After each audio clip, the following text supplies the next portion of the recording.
All right, ladies and gentlemen, my first episode, the Rajiv Khati show is on, and I'm more than happy to have my dear friend Meryl Sebastian with me, who is also my favorite training partner. So today we'll be talking about Meryl as a person, as a martial artist, as a professional.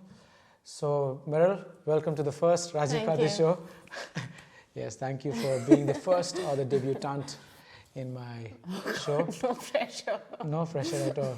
So Meryl, we've been training for about 1 year together now. Yeah, And more than so, that, I think. more than that. So I think, so can you tell us about yourself? What do you do besides just doing Jiu Jitsu and breaking people's legs? Which never happens. So what I do in terms of my full-time job is I work for an Australian mining company called BHP, headquartered in Melbourne. And for them, I'm in their technology team, taking care of business applications. And that's just the simplest way to put it, because if I get too much into it, it's going to turn out to be very boring. Okay. But yeah, that's But you were in Australia before you moved to India, right? That's right. So I lived in India all my life, and then I decided to go to Australia to pursue my master's, which I did in Brisbane. And post that, because it was a 2-year course, it allowed me to continue working in Australia for 2 more years. And I was lucky enough to get a job with PHP. And so I continued working for them for 3 years. They helped me stay in the country. And then I did have to move back to India, but I do the same work just remotely now. Yeah. Just remotely. So, I mean, I have known you for about a year, and we've been training so hard. I think you are you are literally the only person in the competition team. Over here in Warriors Cove, you were there, and from Warriors Cove to Rebel now. So, tell us about your journey with martial arts, especially Jiu Jitsu. Yeah, so I mean, we do have women coming in, girls coming into our comp team on and off, which is great. I just wish we could have more women, of course, and ones that stay on. But my journey essentially started off at Warriors Cove itself, and this was before I moved to Australia. I decided to just, like, my dad pushed me to take up something with regards to self-defense, which was great, and I discovered Warriors Cove, and there I started training. Of course, the first 1 week or 1 month was an absolute struggle, but then, of course, just fitness factor-wise, I could see the effects of it sort of trickle down in my work environment, just confidence with interacting with people and everything, and of course, just the skill itself of learning Jiu Jitsu, which was great. And unfortunately, I had to stop training after about less than a year, because I had to move to Australia.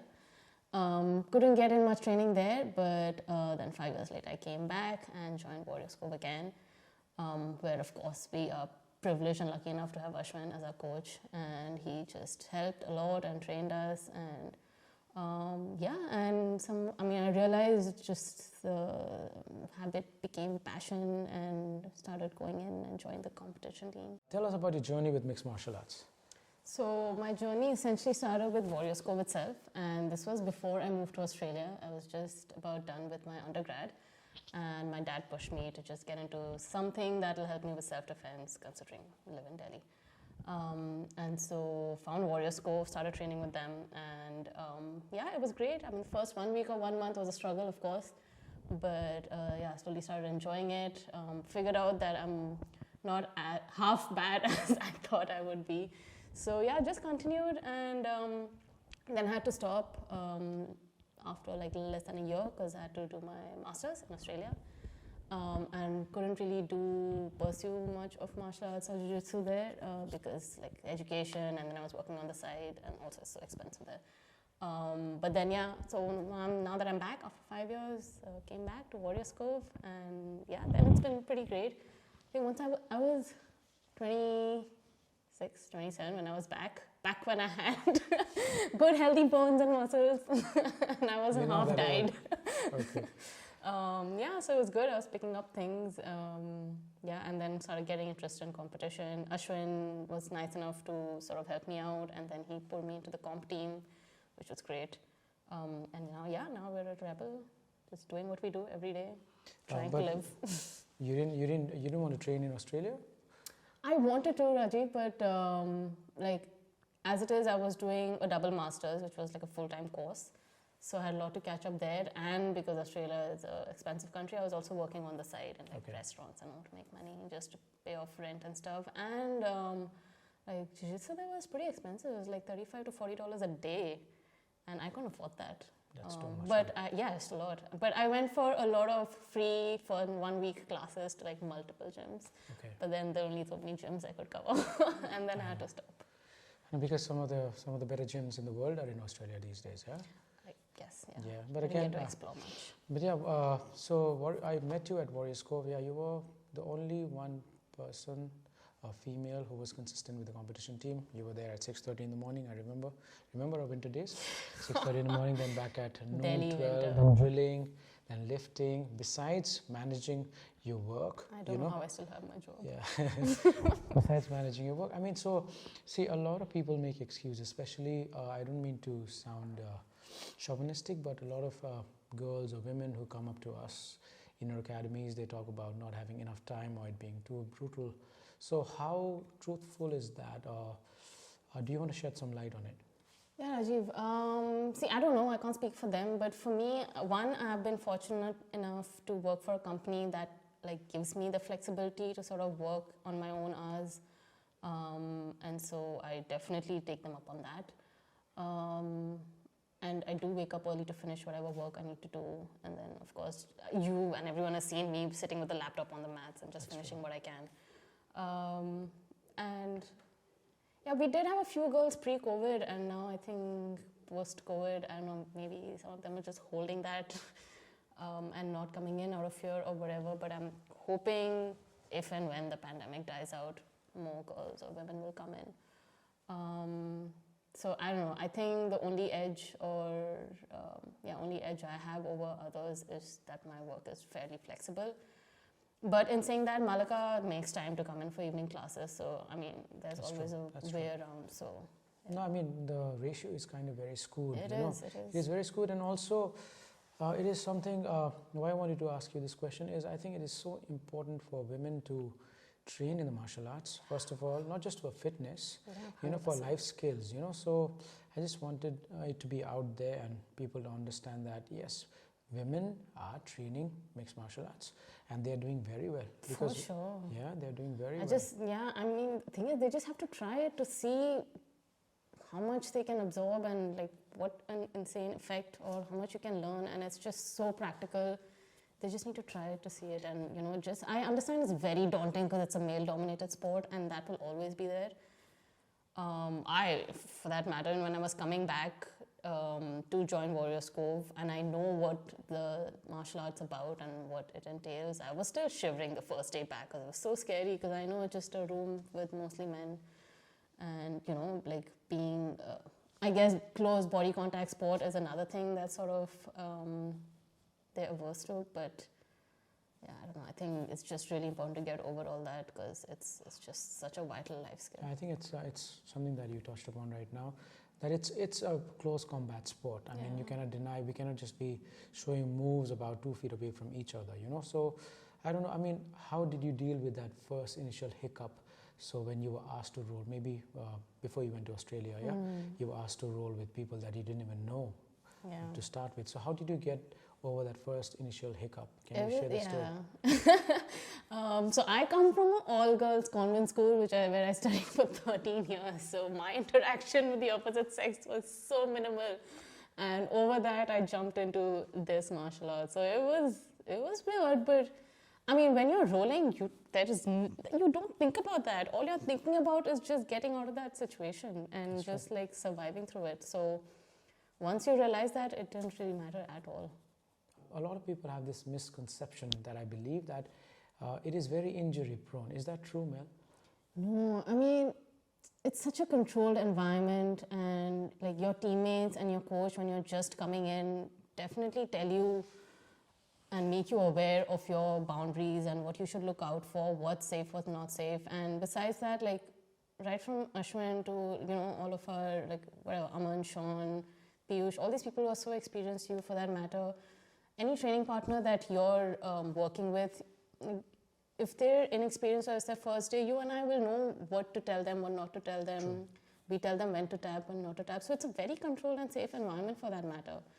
And especially Jiu Jitsu, I think it's so much safer than striking. That's true. I'm scared of striking.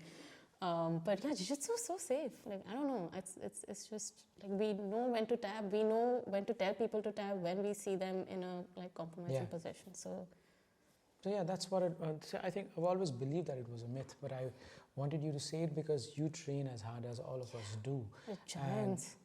And with giants, not only with giants, and you've been training for 1 year, and I've not, thankfully, touched wood, I've not seen major injuries happen to either you or me.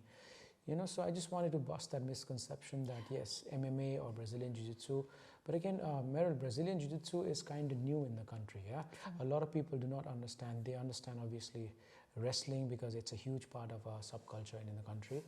But what is the difference between wrestling per se and Brazilian Jiu-Jitsu, and how does it percolate on being a great martial art for women or smaller people, like you said? See, I think, and maybe I'm wrong here, but perhaps outsiders or people who have don't have a glimpse into what we do associate wrestling with jiu-jitsu itself, or maybe they think it's the same, which is probably what maybe one of the reasons that keeps them away. But like, my wrestling is zero. Ask anyone. I don't know wrestling, but jiu-jitsu I can manage some days.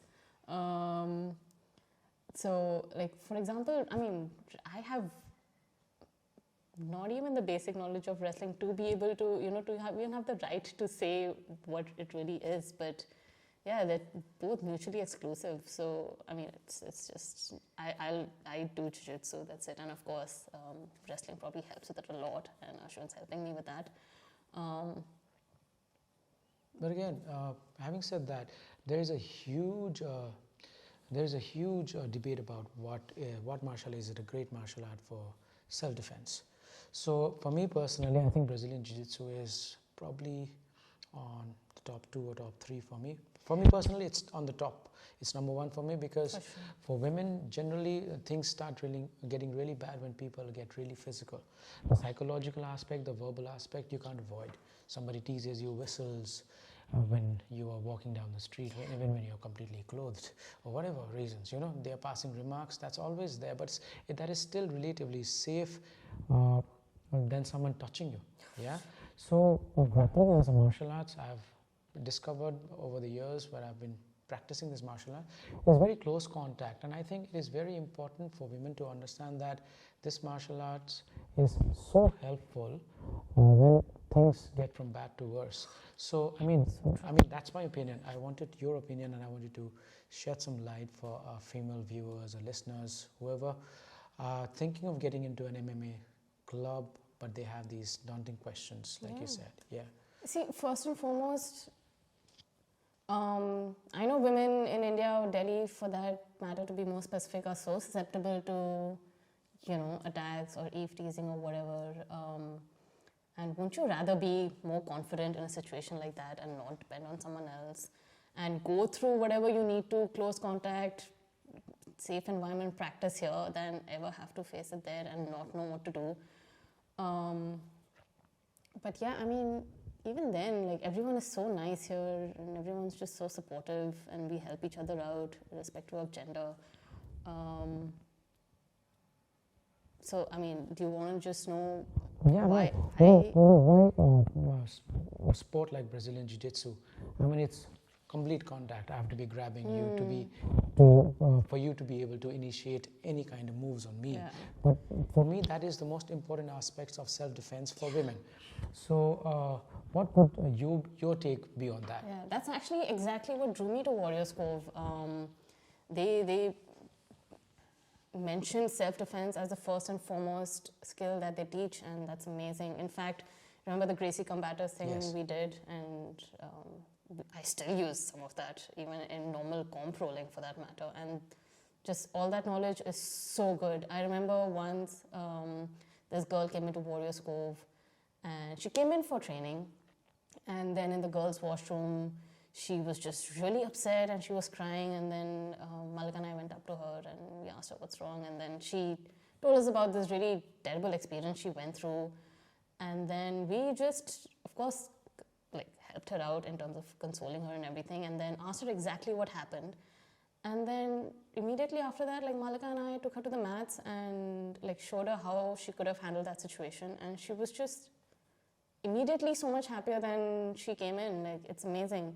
Like, she was just so relieved that now she has at least that basic skill to deal with whatever happened to her, if at all it happens again. And so it's just such a game changer, and just in terms of your confidence. And I'll tell you, like, just me personally, in school, being an all-girls school, having no social interaction with the opposite sex for that matter, my social skills and just general confidence in a social environment was just very low. Like, college was there and it helped in some way, but my real confidence just came in after it. So in terms of dealing with people, even be it work, like just having faith in what you know and your skill, and then, sort of even in a corporate environment, you have confidence in what you can do, and then you do the work, and then any second person or third person coming in and telling you something you already know about, you know how to retaliate. And in fact, I have to also say this, like, you know how to handle yourself so much better, be it like anger management, great place to deal with your anger management. Confidence, great place to sort of tackle that. So just so many like social attributes to this that I have bettered myself because of Jiu Jitsu. So there's just so many positives to it. I just wish more girls could just try it out and see what an insane impact positive impact it can happen into your life. But there's only so much you can push one person. I know. Because we've tried to create that. I mean, for me also, training with women was one of the reasons I founded Rebel, So it is a great place to be. It's a safe environment. You are there. So many kids are there now who are girls. And we have people like Malika, we had Caroline. So, but there's still a stigma attached to being in close contact with boys, not wrestling with them. But again, real life generally doesn't tend to be so nice to you, I mean, it's kind of harsh. The reality is outside on the roads. I mean, just 2 steps or 10 steps away from the academy itself, things could go wrong, So for me, so that's a life skill. But again, that's my opinion. So, and Meryl, there is a huge debate happening about, is mixed martial arts a great way to stay fit? So you also talked about how it is life-changing. It was a life-changing decision for you to get into martial arts, and particularly BJJ. Yeah, but again, is it also a great option for women to stay fit? Do you have to have competition aspirations to get into BJJ, or is there a hobbyist aspect to it also? Oh, for sure. I mean, I don't think there's any mandate to become like a all-out competitor if you're getting to jiu-jitsu. Not at all. And for sure it keeps you fit. Like, through lockdown, when we didn't have gym, the fact that we have been doing this continuously every day, and then during lockdown I was basically just eating junk, which is a terrible thing, but you still come out of it okay, and you can still get back to training. In terms of immunity as well, like, I'd like to believe, touch wood, now that I haven't got COVID so far, I'd like to attribute some of it to the fact that we've always been training and there is some like fitness aspect involved in it. Because I think only about 1% of our members or members from Warriors Cove or maybe other mixed martial arts, I can comment on them, but they were pretty well guarded against the virus itself. For sure. I didn't have COVID because the society where I live in, almost 80% of the people had COVID, people around me had COVID, but somehow I was shielded. Yeah. So I would also, like you, like to attribute that part of my immune system to having trained so hard in the mixed martial arts space. For sure. So that's there. Also, Mel, there have been competition. We just had the ADCC happening in Goa. So I don't know how many women were there. So were you planning on going to ADCC this year? No, I mean, look, I'm really glad that there is like a platform for people to go and compete. That's great. I just didn't want to spend the money that I would have to get to Goa, having paid registration, travel there, to go and compete just for medal. And I'm not saying that the medal isn't great. Medals are great. But like, had it happened in Delhi, I would have gone for sure. I just don't want to spend the money to go to Goa, stay another like pay for hotels or whatever, and then compete there to not And get come back. anywhere. I can Yeah. understand. So, I mean, ADCC is always, I mean, it's one of the biggest brand names when it comes to grappling sports in the country. My question is, how much time should one devote into, let's say, getting competition ready? I mean, you are an avid competitor. I know the Strangle is coming in. You were the first. I think you were probably the first person to sign up for Strangle. So is it like you have to dedicate your life to martial arts just to be able to compete, or people like us who work besides just doing martial arts can also look at it as a great opportunity to test our skills? What is your take on it, Mel? Have strangled to find out because I can't leave my full-time job to go 100% into jiu-jitsu as much as I would like to. I'm 32, I don't think I can anymore. I mean, I'm sure I can, but I don't think I have it in me to go 100% like full-time into jiu-jitsu. Yeah, we'll find out at Strangle. But where do you see women grappling, women MMA get to India? It'd be so nice to have more competitors though for women. I don't know why there aren't more women competing. Even like I know in multiple gyms there are girls or women who do this full time, but I still don't see them compete. Yeah, somehow. Compete. Somehow, I've also ironically, when I was looking at the list for ADCC also, I mean there were we have so many female MMA fighters who seem to be blue belts also in the country. Some of them are high-level grapplers, as they are called. But I didn't see anyone sign up, which is kind of sad. But I also understand, like maybe it's the same thing. There's no money coming in. They're not motivated to sign for it. You know, if it's their life and career. Yeah, I think it's fair enough. I guess catch-22. Yeah, catch-22 situation. More than catch-22 situation, most of these athletes are trying to make a career out of this passion of theirs, you know. So I think money becomes a big motivating factor. Hopefully, going forward, more competitions will start paying the athletes and make it more inclusive when it comes to more gyms, more members participating. So let's see. Hopefully, we'll change that in the coming days. And also, Mel, you're working a full-time job. You're also doing Brazilian Jiu-Jitsu. I mean, is there a specific diet? Like, I mean, fitness fads are a dime a dozen, yeah? They preach you to eat this, not to eat that. I mean, they say, okay, fat is bad. They say carbohydrate is bad. They say don't eat this kind of oil. I mean, you are probably one of the fittest women that I roll with. You lift as hard as some of the boys do, not in terms of weightage, okay? It's not just the weight, but you're going there with intensity, yeah? So is there any specific diet plan you follow, or is there some advice that you want to give out to people if they want to get an advice from people like us, athletes who actually train every day? I mean, I'm no certified nutritionist in any way, but throughout my childhood, it's just been a very protein-heavy diet, and that's just how I've been brought up. My household, there's always chicken or mutton or some kind of meat, and I've just always been allergic to vegetables. I know like that. I literally pick out one capsicum or one cabbage piece out of my food, and I don't know, that's just how I've been brought up, and turns out that that's a good thing to follow, which I learned very recently because of Ashwin and Mohit. They've been doing their nutrition course. And The keto diet. Came to realize that my lifelong diet has been great. So It has high been protein, keto. and Very little carbs. if you're vegetarian, I suggest turn to me. If you're vegan, I don't know why you're vegan. What's wrong with you? But no, I'm joking. You do you. But yeah, just a high protein diet. And what else, Mel? I mean, you're working, you're doing martial arts. What are your hobbies, passions? I don't know, it's just very short stints of a lot of things. I used to be into music a lot when I was in school or in college. Somehow I believe you stopped. were running the I used drums, to do yeah? the drums, yeah, and I used to like go for Trinity exams and stuff. I stopped. I started with keys. I was playing keys, and then I stopped that after grade 5. I was playing the drums also. Stopped that also after grade 5 is some sort of a barrier for me. I don't want to cross it. And then I have an origami phase once in a while, and then I get bored. I have my dog Axel who keeps me busy. That I'm never going to get over. Him I'll play with. that's not going to get boring. But no hobbies really, Raji. There's no time. There's no time. There's work, there's jiu-jitsu, and any time between that I sleep.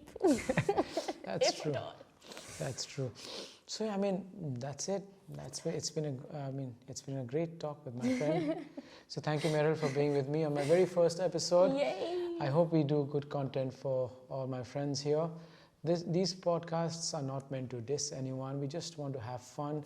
I mean, Meryl is inspiring for me because she is one consistent person that trains very hard with the boys. She is fit. I mean, she's for her age, she is doing more than. What? Yeah, no, I agree. I mean, I'm for glad her you age- put that little. Yeah, for her age, Terms and no, conditions. because a lot of people are getting much older than their age actually is.